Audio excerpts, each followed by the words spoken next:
Bonjour à tous, je vous souhaite la bienvenue au webinaire de lancement du mois d'avril du MOOC Classe Inverse. Nous accueillons Valérie et Olivia pour décrire les activités qui seront engagées pour le mois à venir. Vous retrouvez les informations données dans ce webinaire en passant par la maison du MOOC. N'hésitez surtout pas à demander de l'aide sur la communauté Google+, si vous en sentez le besoin. Bonjour Cécile et Valérie. Alors, moi j'ai rempli le formulaire d'inscription en ligne et je voudrais savoir si justement je suis à jour pour le mois de mars. Alors, Olivia, pour le mois de mars, il est d'abord indispensable que tu aies rejoint la communauté Google+, et il faut que tu t'y présentes. Il faut également que tu prennes connaissance du fonctionnement de la communauté grâce à la maison du MOOC et au webinaire de lancement. Tu as d'ailleurs certainement pu faire la connaissance de l'équipe des concepteurs.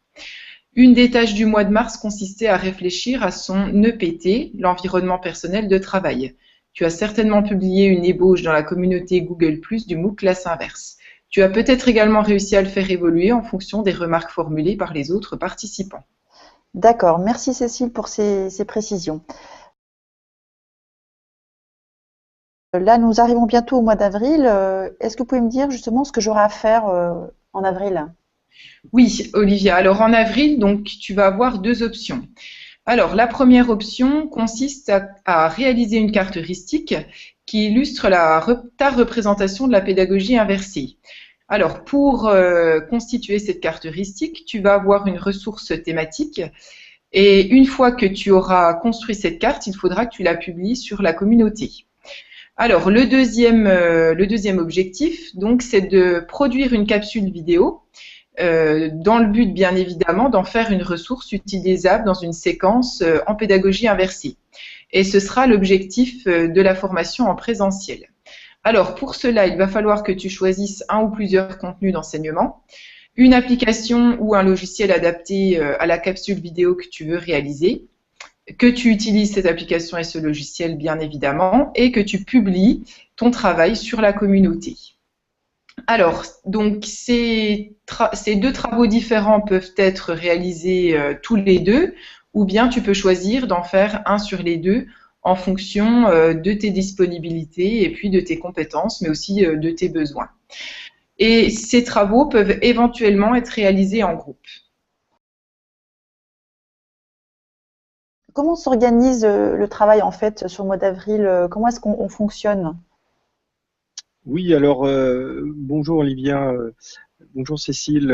Effectivement, je reprends la main pour expliquer un petit peu semaine par semaine ce qui va se passer. Donc la première semaine va se dérouler du 30 mars au 5 avril.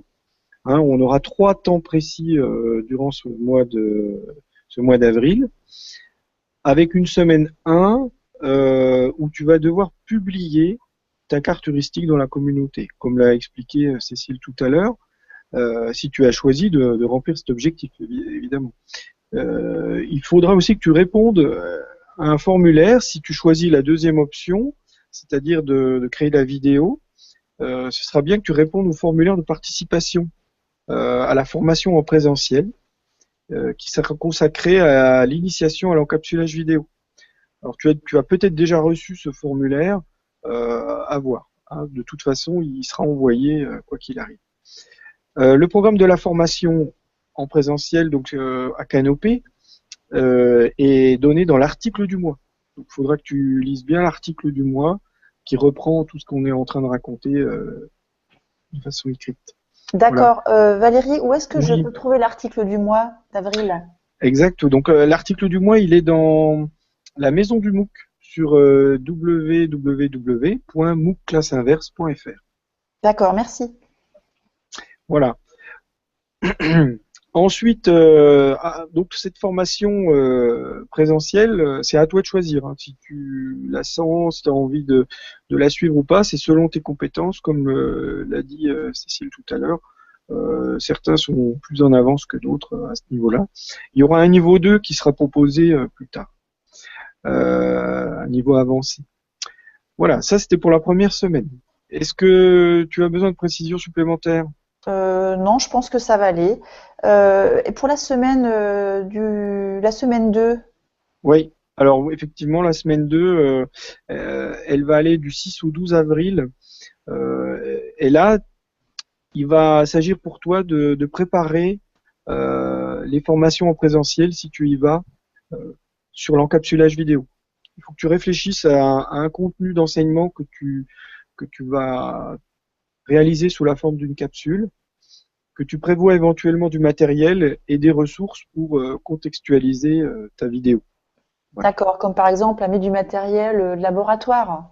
Par exemple, ou ton matériel préféré de capture, que ce soit une tablette, un caméscope, un smartphone, celui que tu utilises le plus souvent, voire un caméscope même. Tu peux amener tout ça au canopé.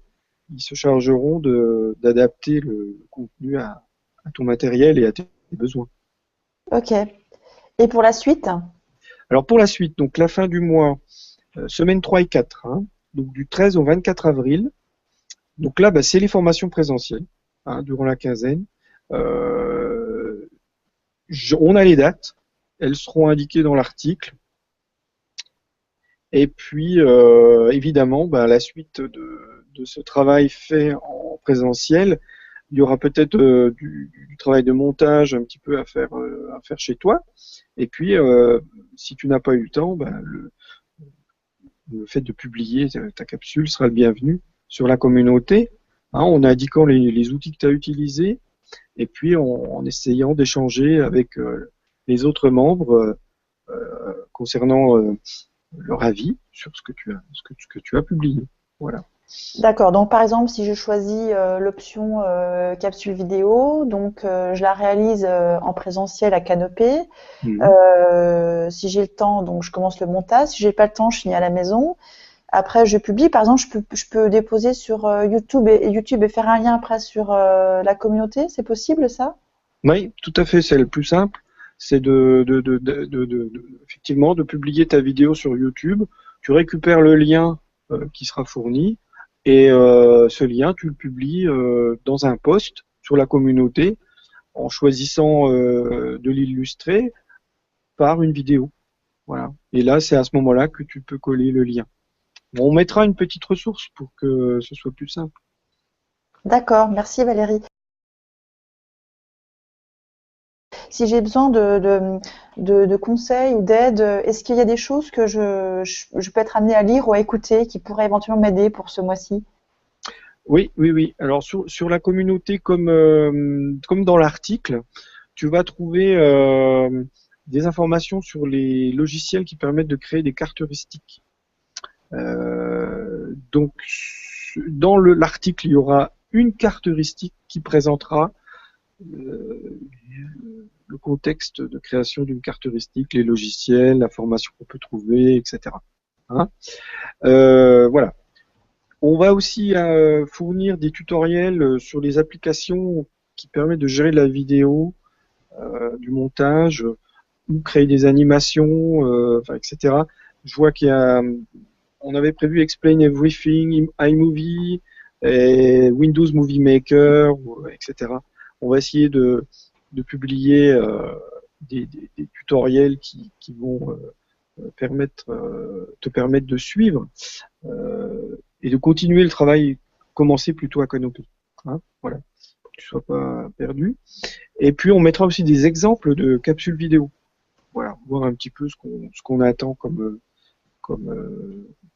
type de capsule en termes de durée et puis de qualité. Voilà. D'accord. Donc là, on est plutôt dans des ressources que l'on pourrait qualifier un petit peu du coup techniques, si je comprends bien, plus des exemples. Une ressource thématique très importante, elle provient de l'ESP, donc l'école supérieure du professorat et de l'enseignement de Strasbourg, qui a fait tout un dossier extraordinaire sur la classe inversée et qui l'a illustré par des vidéos, des capsules justement prises de différents points de vue, celui du professeur, celui de l'élève, de l'institution, etc. Et ça apporte une vision assez large et complète à 360 degrés de la problématique de la classe inversée. Donc c'est une ressource indispensable, je pense, pour construire ta carte heuristique. D'accord, ah oui, effectivement, très intéressant. Oui, je vais aller consulter cette ressource, je pense, assez rapidement. Mhm. Bon, imaginons, hein, on va être positif, hein, on est motivé. Imaginons que enfin, j'ai fini tout ce travail-là assez vite. Est-ce que je peux éventuellement prendre un petit peu d'avance pour la suite, pour le mois de mai? Oui, s'il t'en reste du temps, effectivement, on a mis aussi un petit article pardon, un petit lien dans l'article euh, qui pointe sur un, un texte de Marcel Lebrun. Et ce texte, cet article, parle de sa vision de la classe inversée. Il essaye d'étendre le concept de classe inversée et de définir quels pourraient être les niveaux de classe inversée, les axes d'inversion possibles. Voilà. Donc intéressant pour approfondir la recherche en termes d'inversion. Est-ce que ça te D'accord. convient tout ça? Oui, bah, écoute, Cécile, Valérie, je vous remercie beaucoup pour toutes ces explications. Eh bien, c'est nous qui te remercions, Merci Olivia. Olivia et merci Valérie. Alors nous espérons que les contenus proposés et les objectifs à remplir vous accrocheront pour que vous puissiez poursuivre votre engagement dans le projet de la classe inversée. Et surtout, donc, bien évidemment, n'hésitez pas à poster des messages sur la communauté pour demander de l'aide si vous en avez besoin. Et nous vous disons à bientôt. Au revoir, à bientôt. Au revoir.